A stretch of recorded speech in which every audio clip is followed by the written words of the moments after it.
What's up, YouTube? Today I'm showing you guys how to make a two-way sharp in NBA 2K21. And I mean, it's in the build name, man. You want to make this build if you want to play defense and shoot.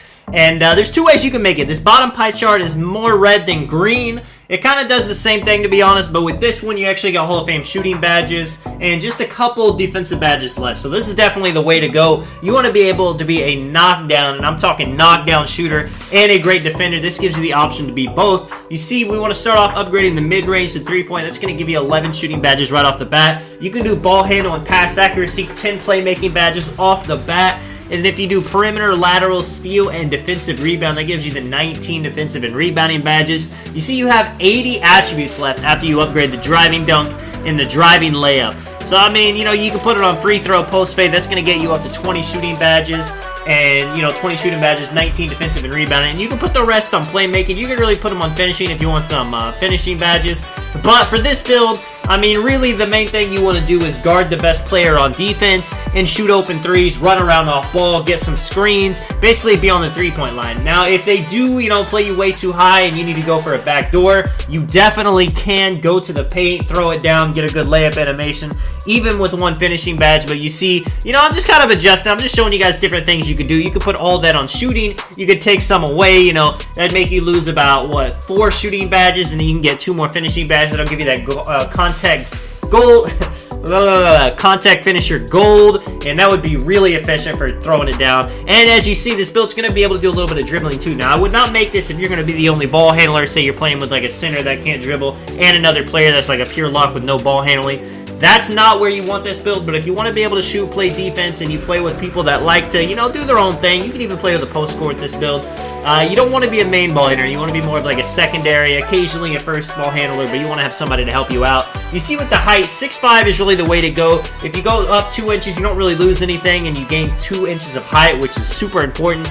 So that's the best way to do it. With the weight, I mean, you see, it doesn't really affect too much. You don't really want to go minimum because that's just really destroying your interior defense. If you have it right around here, you see, you don't really lose too much acceleration, too much speed, and you get 40 interior defense. And then with the wingspan, I mean, you can max this thing out, 86, and you still have a 79 3-point and a 76, 79 mid-range and a 76 3-point.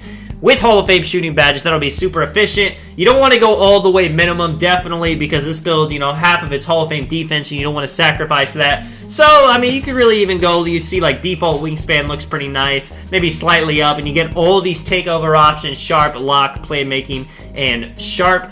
Yeah, it's kind of tough. I think sharp would be really interesting with that build. That really makes you a threat off ball. People won't be able to help off your point guard you're playing with. But if you want to play lock, you know, if you really like pressing full court, lock will definitely come in handy. And really, playmaking and shot creating too can kind of make you like an undercover ball handler when the time comes. Say you get shot creating takeover, and then you can start running the show. You'll be able to speed boost because of that +10 to your ball handling. Lots of things you can do. Just taking a look at it. You see 87 speed, 85 acceleration.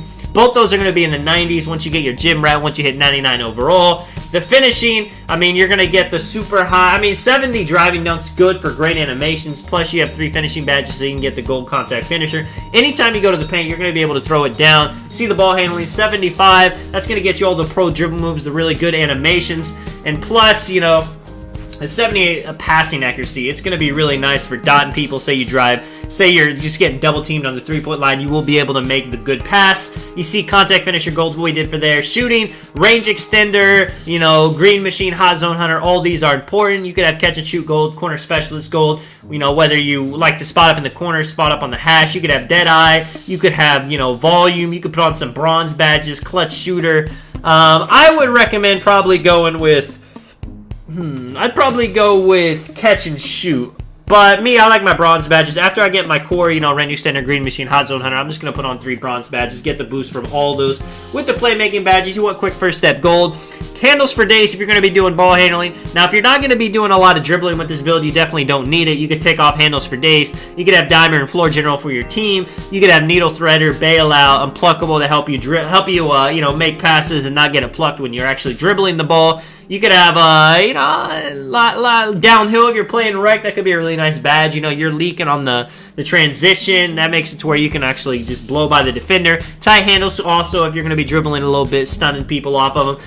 Any of those are good options, and it's up to you guys, how you play. Definitely decide that yourself. I don't want to tell you what to do because not everybody plays the same. And then with the 19 defensive and rebounding badges, Clamps Hall of Fame, of course, Rim Protector, Chase Down, of course, Intimidator, of course, a little bit of Rebound Chaser to help with those, long rebounds. Maybe you're going to crash if you don't get dot and your point guard takes a 3. Have some Pogo Stick, Pick Dodger. You can have Pick Dodger Hall of Fame if you're going to be guarding somebody that's spamming pick and rolls. You can have Pogo Stick if you're going to be helping out in the paint. You can have Pickpocket. Your steal's super high on this build, so you can be, just harassing ball handlers. That's a good way to have it, man. Let me know what you guys think of the build. This is Tonic. I'll catch you guys next one. I'm out. Peace.